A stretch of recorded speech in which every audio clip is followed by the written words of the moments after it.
Bien sûr, votre mère, vous le disiez. Votre mère, c'est la première personne, c'est pour elle, d'ailleurs, c'est pour la faire rire qu'on vous racontait que vous avez voulu faire ce métier. Maman, vous mettez en scène sur les réseaux sociaux. Beaucoup, ma mère, oui.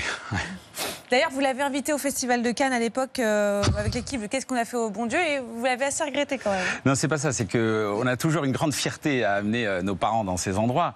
Vous savez, moi je viens de Sarcelles, donc c'est toujours un bonheur d'emmener ma mère. Et c'est vrai que voilà, elle est descendue de l'hôtel avec une robe orange, j'ai l'impression qu'elle travaillait chez EasyJet.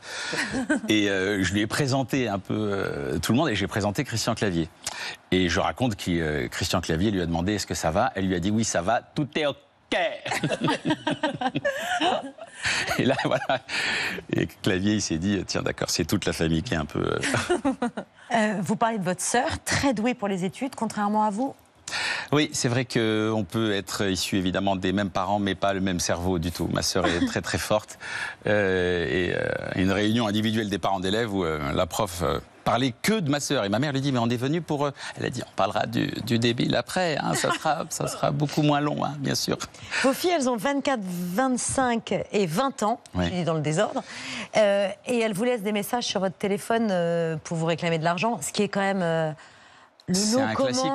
C'est pour ça que j'ai l'impression parce que en fait, j'ai enregistré tous ces messages et la première fois qu'elles sont venues voir le spectacle, j'ai balancé les messages au public. Et en fait, on vit tous la même chose. C'est-à-dire, je suis plus devenu un père, je suis devenu un distributeur du Crédit Agricole. Un conseiller bancaire. Un conseiller bancaire, oui. Dans ce nouveau spectacle, vous évoquez aussi votre enfance, votre amour de la chanson orientale transmis par votre mère quand vous étiez petit. Un amour percuté plus tard de plein fouet par votre passion pour la variété française, Serge Reggiani ou encore Léo Ferré, même si vous ne comprenez pas toutes les paroles? Ouais, effectivement. C'est-à-dire que c'est vrai que j'avais 11 ans, je chantais Léo Ferré, mais je ne comprenais rien à ce qu'il disait. Rappelle-toi ce chien de mer que nous libérions sur parole.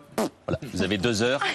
Pierre, tu sais ce que ça veut dire? Non, moi j'arrive pas. On dirait qu'il a mis les mots dans un chapeau, il a tout jeté en l'air, il a dit voilà, la chanson est prête.